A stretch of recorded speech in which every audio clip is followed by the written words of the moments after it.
नमस्कार। मैं doctor V के बहुगुणा आज फिर आपके सम्मुख आया हूँ।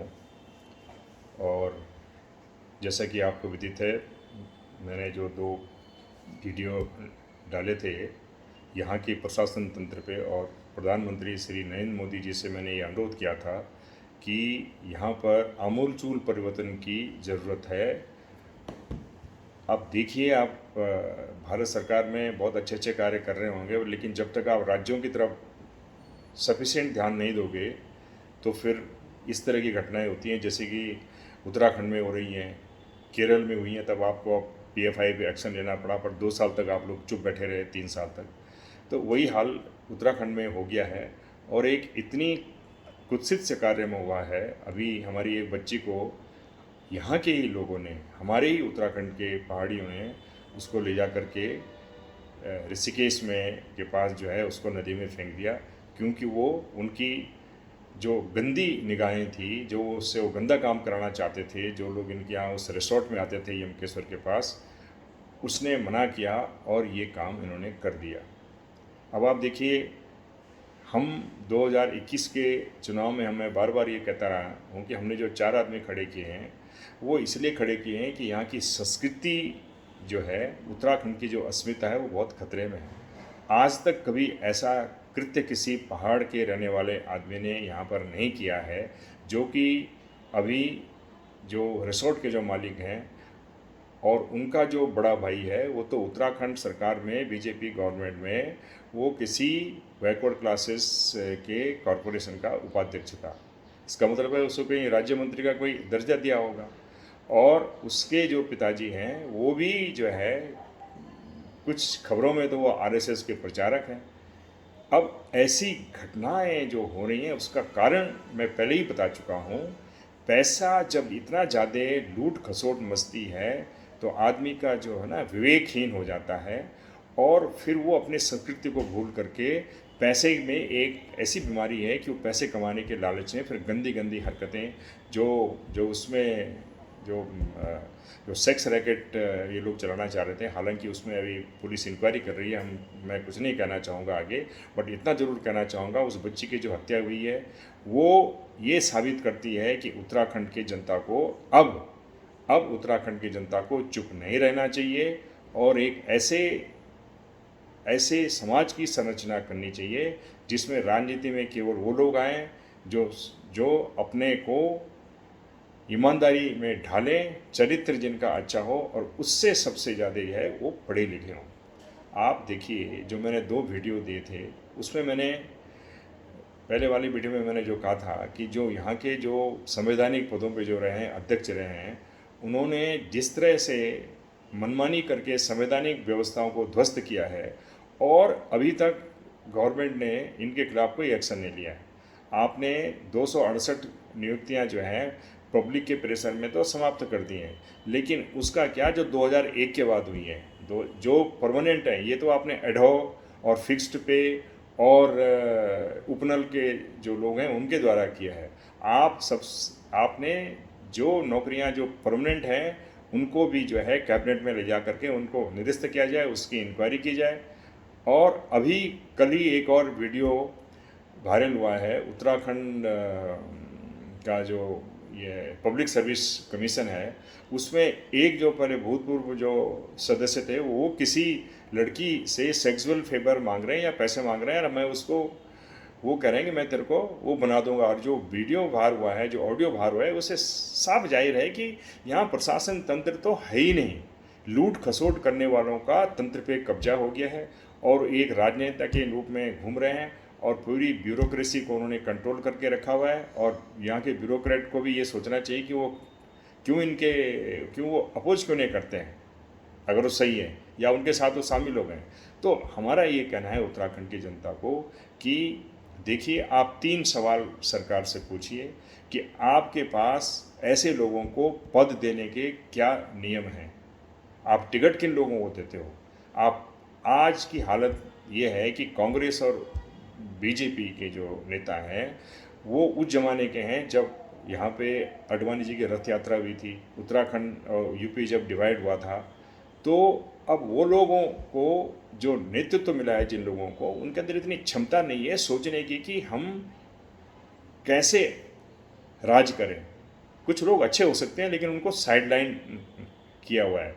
अब स्थिति यह है कि इस तरह की जो जघन्य हत्याकांड जो हुआ है, ये तो अभी एक ट्रेलर आप देख रहे हैं। अगर इस तरह की पैसे की लूट खसोट मिलती मचती रहेगी तो ये राज्य जो है लूटोस्तान हो जाएगा। यहाँ लूटोक्रेसी है, प्रजातंत्र नहीं है, डेमोक्रेसी नहीं यहाँ से चल रही है। इसलिए मैं आप सबसे ये अनुरोध करूँगा कि आप थोड़ा सोचिए और अब आपको ये निर्णय लेना है कि आप क्या एक अच्छे राज्य की नींव को बचाए रखना चाहते हैं। अगर बचाए रखना चाहते हैं तो भाइयों और बहनों आगे आइए और हम आपके साथ आने को तैयार हैं। आप हमारे साथ आइए और हम प्रधानमंत्री से सबसे प्रथम ये कहें कि यहाँ आमूल चूल परिवर्तन हो और पूरी 21 सालों की जो यहाँ तानाशाही और चोर बाजारी हुई है उसका जो है लूटपाट का जो है पूरा का पूरा जो है सीबीआई इसकी इंक्वायरी करे। जितने परमानेंट जो है लोग लगे हैं उनकी इंक्वायरी हो और एक इसको एक यूटी में यूनियन टेरिटरी एडमिनिस्ट्रेशन के तहत इसको भारत सरकार अपने अंडर में ले, क्योंकि भारत सरकार में अभी भी जो है शासन तंत्र जो है सक्षम है राज करने को। लेकिन राज्यों में तो हालत ये हो गई है कि उसको कहते हैं ना, मेरा राज आ गया तो अब सब कुछ मेरा है।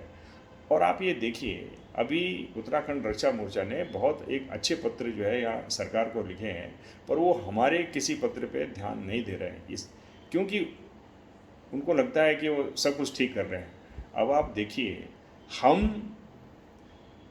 भारत सरकार में जो बीजेपी की गवर्नमेंट है, हम वो कोई ऐसी बात नहीं कर रहे हैं अपनी डिमांड में जो कि बीजेपी के कार्यक्रम में नहीं है।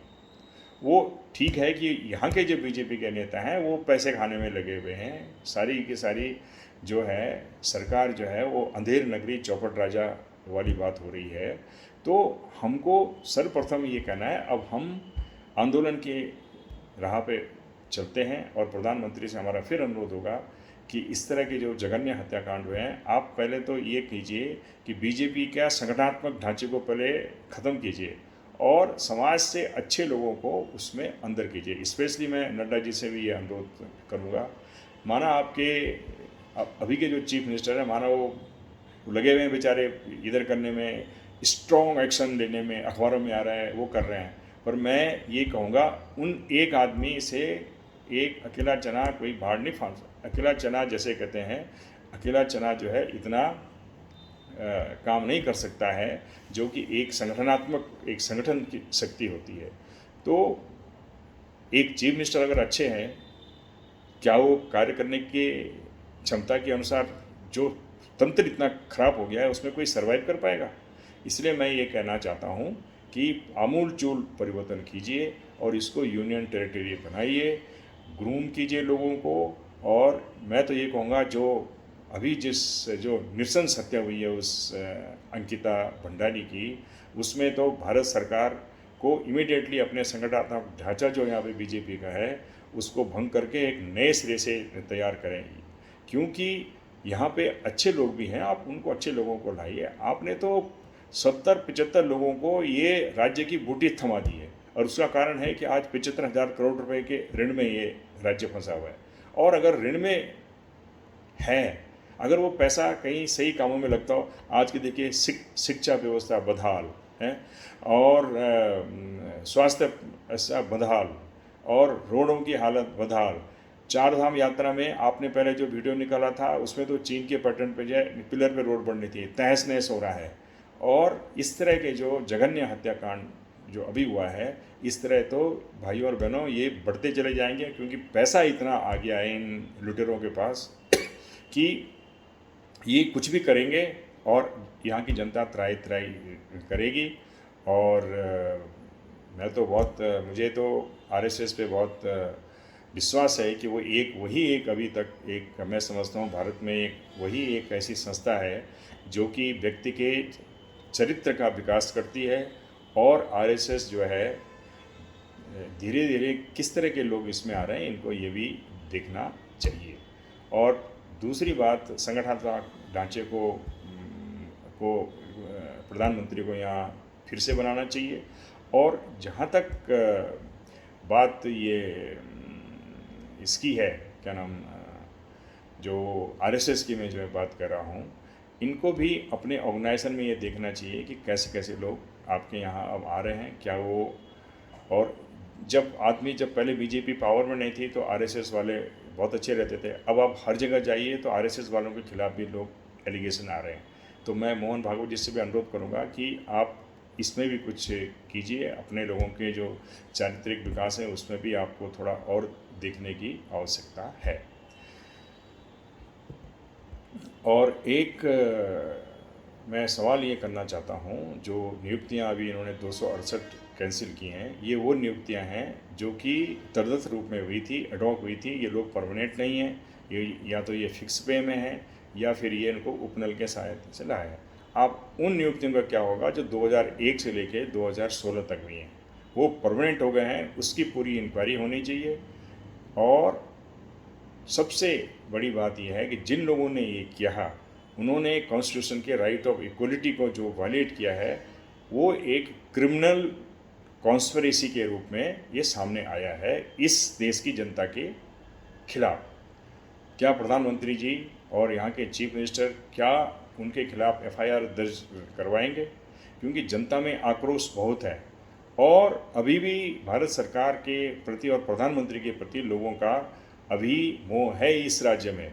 इसीलिए हम प्रधानमंत्री का सपोर्ट करते हैं। लेकिन जिस तरह से आपके नेता यहाँ असफल हो रहे हैं, या तो वो बिल्कुल इनकॉम्पिटेंट हैं, अक्षम हैं, या पैसे कमाने में लगे हुए हैं। पैसे कमाने के तो आप देख लीजिए ये क्या रिसोर्ट में क्या हो रहा है। यहाँ पे जो आगे आने वाली जो पीढ़ी है उसकी सुरक्षा के लिए, देश के लिए आगे आइए।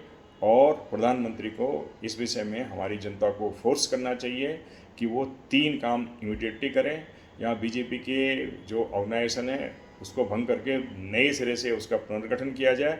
और आप ये मत सोचिए कि जो आरएसएस में काम किया होता है एक वही नेशनलिस्ट है, और जो अखिल भारतीय विद्यार्थी परिषद में क्या हुआ है वही नेशनलिस्ट है।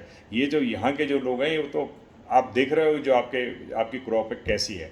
आप लाइए, इंटेलेक्चुअल्स बहुत हैं, पढ़े लिखे यंग को लाइए, 40-40, 25-25 साल के, 50 साल के लोगों को लाइए आप, और उनको आगे बढ़ाइए, उनका चरित्र विकास कीजिए। एक तो ढांचा कीजिए, दूसरा इसको जो है यूनियन टेरिटरी करो और कीजिए, और तीसरा उन लोगों के खिलाफ एफआईआर दर्ज कराइए जिन लोगों ने घोटाले किए हैं हर एक डिपार्टमेंट में। जहाँ पेपर लीक आउट हुआ है वहाँ की बात करें या हर एक डिपार्टमेंट की बात करें। और विधानसभा में जो है 2001 से जो नियुक्ति हुई है परमानेंट, उनको रद्द किया जाए। नहीं तो यहाँ की जनता जो है अब इस तरह के अत्याचार को सहन नहीं करेगी। और अगर ये जनता सहन करती है तो फिर इस राज्य का भगवान ही मालिक। मैं फिर भी आशा करता हूँ कि आप सारे के सारे लोग जो है मेरी बात को सुनेंगे, क्योंकि मैं बार बार ये कहता हूँ हमारी कोई ऐसी आकांक्षा नहीं है कोई पद पाने की, न हम कोई बहुत पॉपुलर बनना चाहते हैं। लेकिन अब हमने ये ज़रूर इतना निश्चित किया है कि हमने अपने देश की सेवा की है, भारत सरकार से हमको एक अच्छी पेंशन मिलती है, तो हम क्यों ना अपने प्रदेश के लिए कुछ अपने युवाओं को जो है गाइड करें और कुछ एक अच्छाई की तरफ इस राज्य के लिए कुछ काम करें, ताकि लोग वहाँ अच्छाई की तरफ बढ़े। मेरा तो केवल यही निर्णय है। और मैं सभी अफसरों से जो रिटायर हो गए हैं उनसे अनुरोध करता हूं कि आप आओ और ज्वाइन करो। घर में बैठने से कुछ नहीं होता है, कुछ तो कंट्रीब्यूट करिए अपने राज्य के लिए। इसलिए जो भी रिटायर्ड लोग हैं, जो भी प्राइवेट सेक्टर में काम कर रहे हैं, कहीं काम कर रहे हैं, आगे आकर के इस देश में इस प्रदेश के अत्याचारियों के खिलाफ बुलंद कीजिए आवाज़, और एक ऐसे सक्षम क्षेत्रीय राजनीतिक दल को उभरने का मौका दीजिए जो कि यहाँ पे तन मन धन से लोगों की सेवा करे। धन्यवाद, नमस्कार।